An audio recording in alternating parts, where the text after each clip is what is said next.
Kuasa atas salam dan selawat kepada Nabi Muhammad SAW. Semoga hati kita semuanya. Saya mungkin mohon izin untuk bisa mewakili daripada sosok almarhum Sugianto. Siapa itu? Beliau adalah mahasiswa Fakultas Kedokteran Gigi UGM. Pada bulan Maret 77, kami awali sedikit, kami diminta untuk mengikuti pelatihan kader bela negara di Rindam, Magelang, sebanyak kurang lebih 30 mahasiswa UGM berbagai fakultas. Salah satunya adalah almarhum Sugianto. Mungkin teman-teman belum bisa melihat sosok wajahnya ya, karena kita berangkat ditugaskan menuju ke pasukan Garuda itu menjelang kita menyelesaikan program Mahakarta Yuda 1 di Kopassus. Pada bulan Juli 78 kami diberangkatkan menuju Jakarta.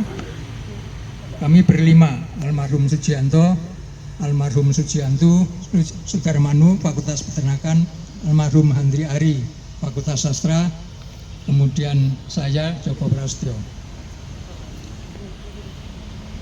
Teman-teman sekalian, saya agak agak terharu dengan performance almarhum Sugianto.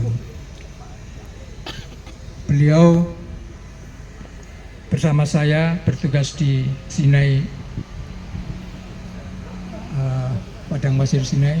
Beliau di Korps Kesehatan bersama Dr. Bambang yang sekarang masih ada di Selawi, Kabupaten Tegal. Saya sendiri adalah pelayan Departemen Markas dan pembayar gaji untuk 600 prajurit Garuda. Bukan main almarhum Sugianto. Kalau saya membersihkan markas, beliau yang bertugas untuk memusnahkan semua kotoran-kotoran sampah dari markas kontingen Garuda. Sejak mahasiswa, sejak Menwa, dia adalah motornya Menwa UGM. Dari ber-30 itu satu-satunya orang yang sangat energik adalah almarhum Sugianto. Motornya pun dibikin seperti motor balap, ya, supaya larinya kencang. Tapi beliau juga memesan kepada saya, Jok, saya didampingi karena beliau merasa gerusa-gerusu, saya orangnya kan banyak pertimbangan gitu ya. Jadi saya yang tukang ngerem dada almarhum Sugianto.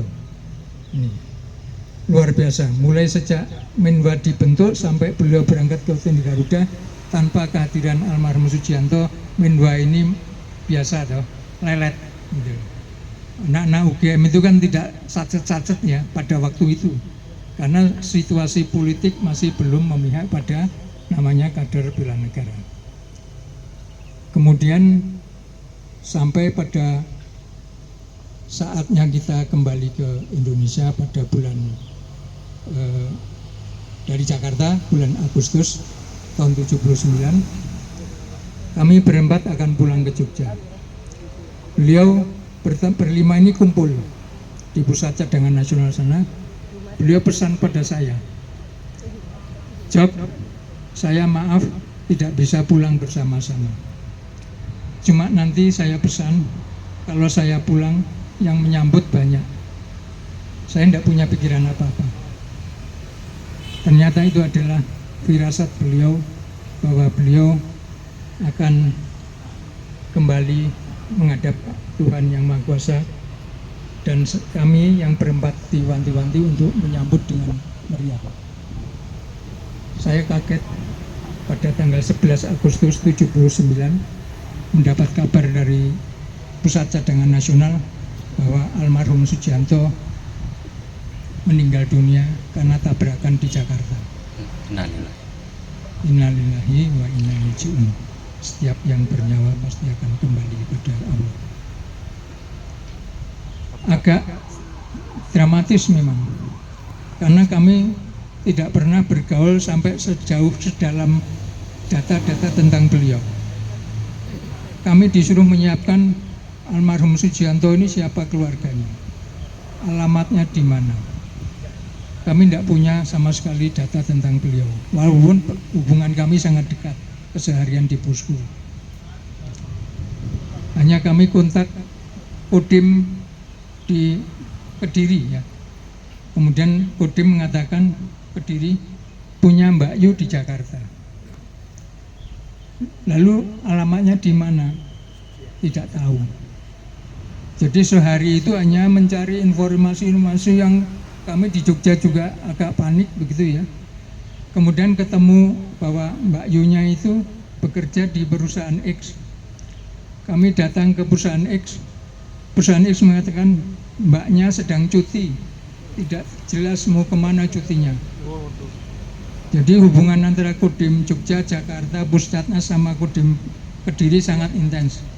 Akhirnya ketemu bahwa kami harus membongkar kosnya. Coba bayangkan, saya harus bongkar kamarnya, mencari data-data lebih lengkap tentang siapa almarhum Sujianto. Nah, akhirul kala semua bisa diselesaikan dalam waktu 1 hari, dalam situasi yang kami shock. Karena juga bagi saya pribadi, pada awal kami tiba di Padang Pasir Sinai, saya dengan almarhum Sujianto kehilangan 1 prajurit Garuda karena tabrakan dengan militer Mesir. Jadi malam-malam menggunakan kendaraan kami ditabrak militer Mesir, 1 orang gugur. Saya dengan almarhum Sujianto, saya yang ngurusi tahlilan, almarhum yang ngurusi segala macam tentang kesehatan. Nah kok pulang-pulang beliau lebih mendalui. Ya ini semua adalah sudah garis tangan Allah yang terbaik buat kitanya. Gitu.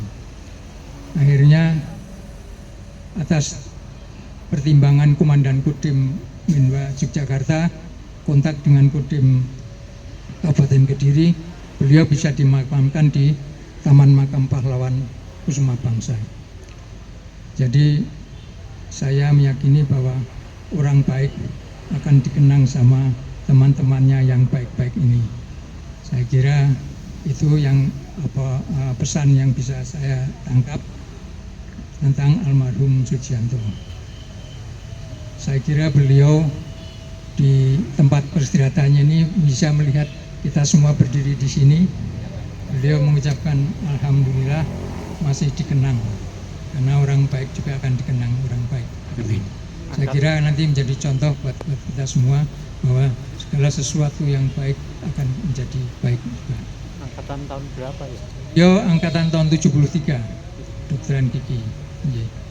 Dan kami akhirnya mengucapkan terima kasih. Saya juga surprise kok di papan nama makamnya tertulis Letnan Kolonel Sujianto. Dulu pada waktu saya pertama ke sini sekian puluh tahun yang lalu hanya palang kayu saja. Tulisan Sujianto sudah rapuh begitu ya. Rupanya ini kembali lagi Allah memberikan rezeki pada beliau mendapatkan tulisan Letnan Kolonel Sujianto. Gitu. Terima kasih sekali lagi kami sampaikan pada teman-teman semua atas perhatiannya. Semoga ini menjadi pahala buat kita semua dan bisa mengantarkan almarhum Sujianto kepada persilatan yang terakhir di kemudian hari. Wassalamualaikum warahmatullahi wabarakatuh. Waalaikumsalam.